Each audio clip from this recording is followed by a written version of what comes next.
to our main event, and that is going to be Godzilla Kong, the New Empire. Yeah. Woo. I don't have any merch besides these awesome popcorn buckets. Yeah. Really. The Kong Figure Cup too. Yeah. I thought the theater merch for this movie alone was just over the top and insane. Like the amount of stuff that there was. Yeah, I mean, every theater had something different. All three American theaters, like Cinemark, had their set of figural cups. Regal had this set. AMC had their own set. All of them were different. Yeah. All of them were completely different. You know, I feel like it's really been like the last three movies have really been pushing. I guess it's the new way that they make movies. They make money at movie theaters is having this merch. Because all I can think of is Dune, Godzilla Kong, and Ghostbusters.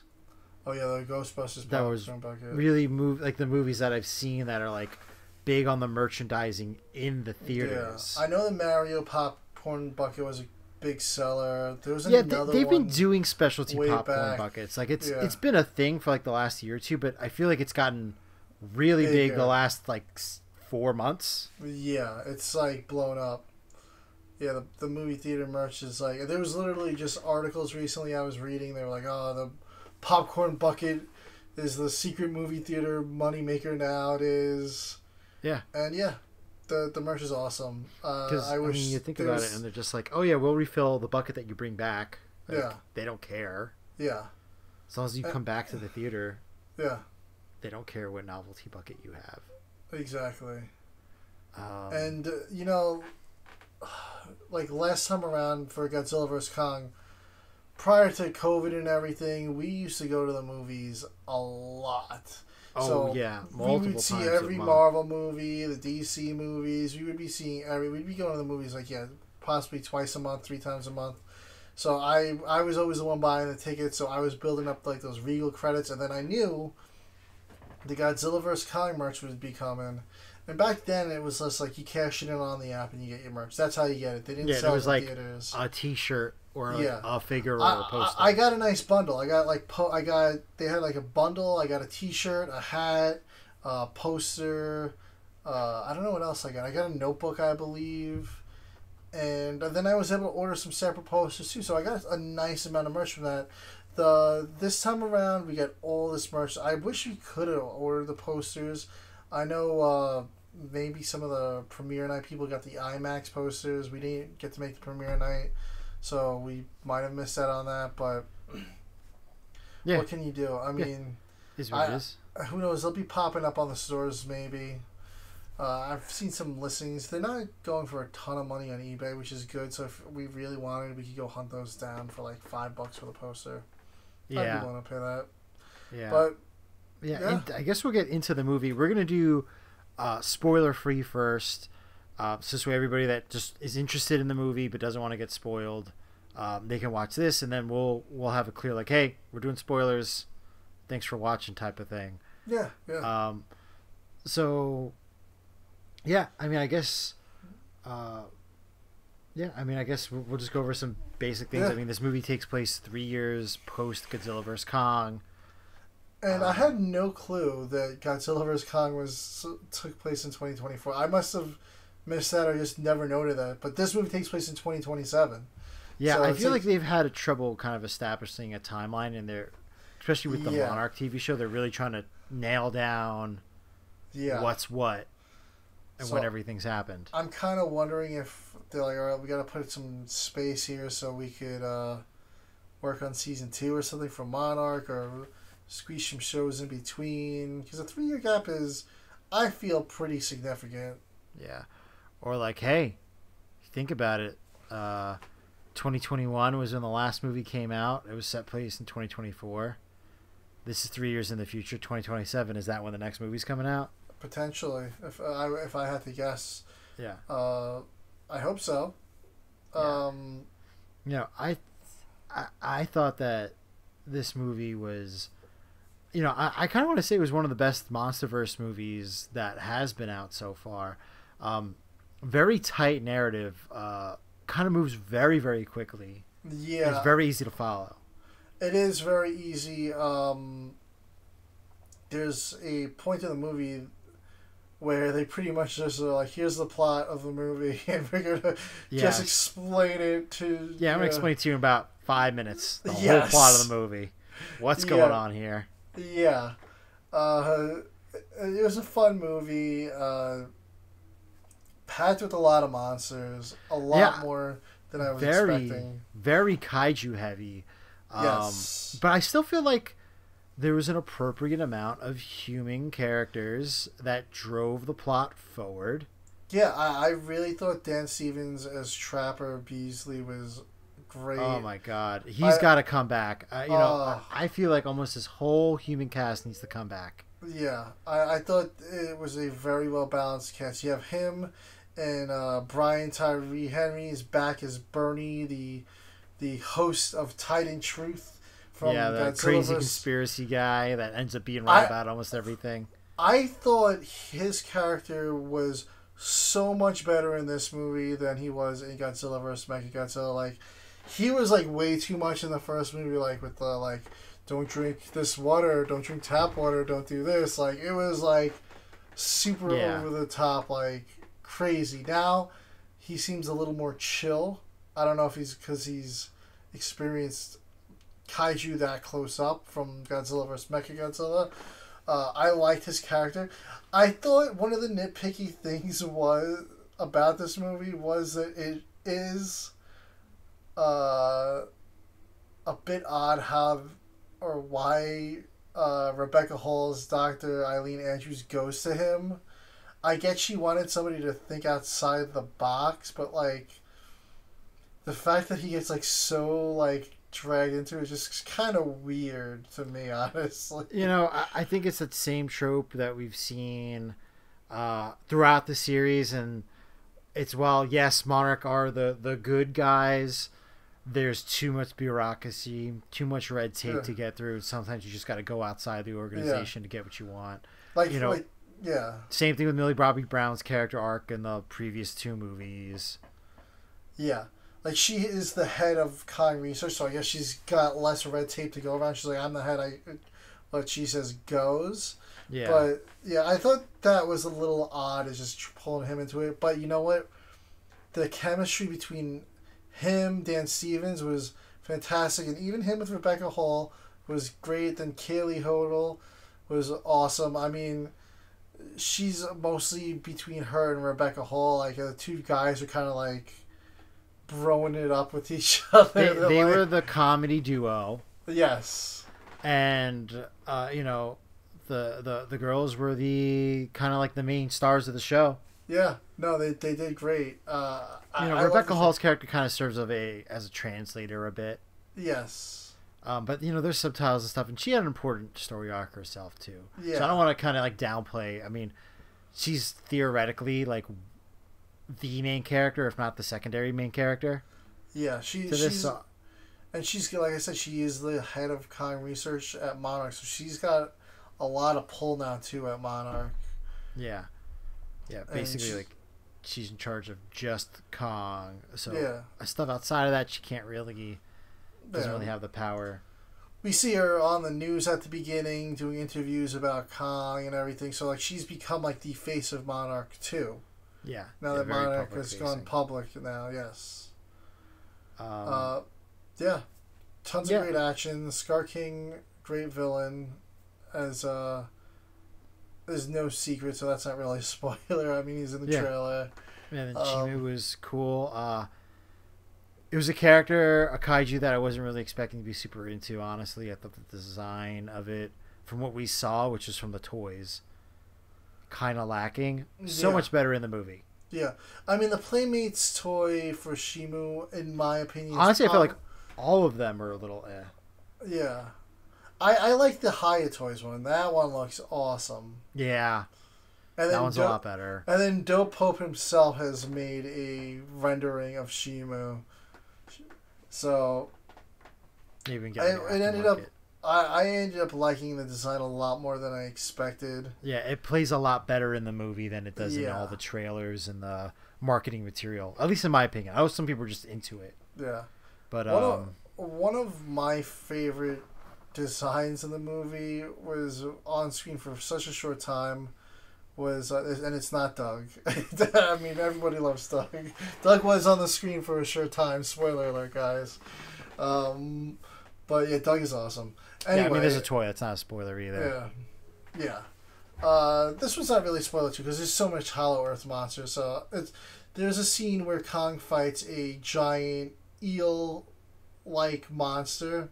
It's a really cool looking monster. It's like got these bright blue and yellow colors. It's like a very, for a MonsterVerse monster, I feel like it's a very vibrant looking monster than we've seen before. Because I feel like a lot of them are just kind of like single tone, gray, earth tony. Yes, the furry. They're dirty. Dirty. Yeah. Like, you know, we have the giant yak thing that we saw in Skull Island. It opens with Kong getting chased by these wolves.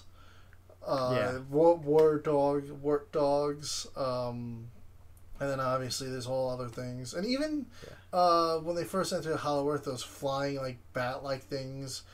Somebody had pointed out today, actually, one of the designer for the Heave 2, the Hollow Earth vehicle, was in one of the Godzilla groups, and he was sharing out some of his concept art today, actually. Oh, nice. And they had mentioned that those kaiju when they first entered Hollow Earth, this isn't a spoiler, I mean, obviously we're in Hollow Earth, the flying ones, that their colors actually resembled Megalon's wings. And yeah, they did. They're like, oh, was that intentional? Plus with the electric, and I was like, oh, that's pretty cool. He didn't answer that question because the ship camouflages with them at that point. But yeah, some really cool designs. That ship is actually a really awesome design too, and it was in the movie quite a bit. The Hollow Earth vehicle. Yeah, no, I thought it was like pivotal to the plot, honestly, and it makes sense that they have those because they're obviously Hollow Earth is just gonna be playing a huge part in the MonsterVerse these days. It's like one of the big story beats that they've had, so they're gonna be utilizing that. And now,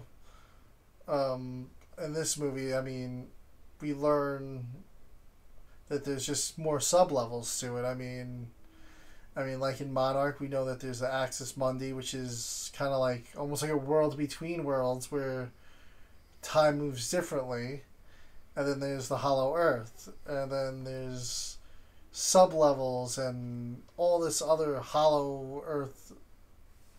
I forgot what it was called, Subterraria. Yeah, and, I mean, basically they're like, it's like the TARDIS, bigger on the inside. That's like what Earth is like. Yes. Obviously there's some like dimensional stuff going on, so they can kind of do whatever they want with it.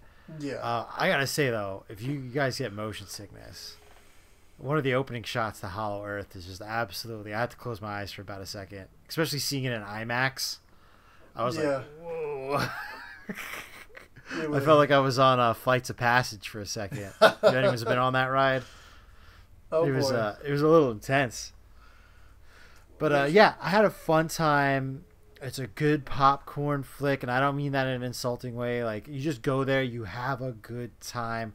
You know, I went into this movie knowing I was going to at least have fun.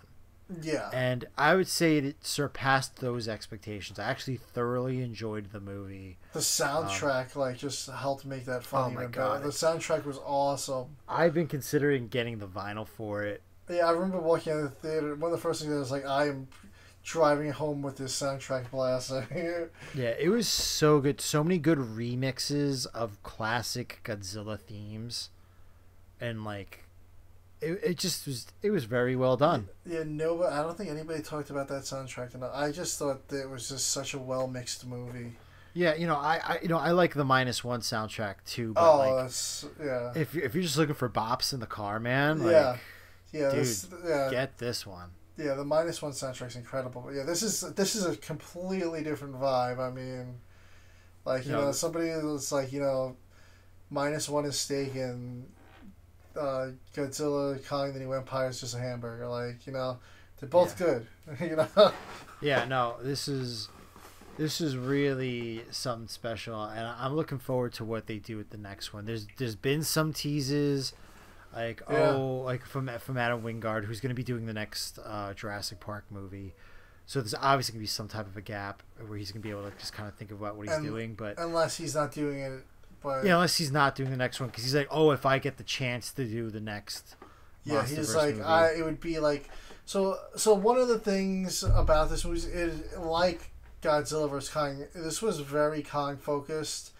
Kong was basically the main character. Yeah, he was the main character, and it was very Kong focused. The villain was sort of a Kong villain, and he says the next movie that he would do would be the Godzilla version of this, where Godzilla's the main focus. It's a Godzilla villain.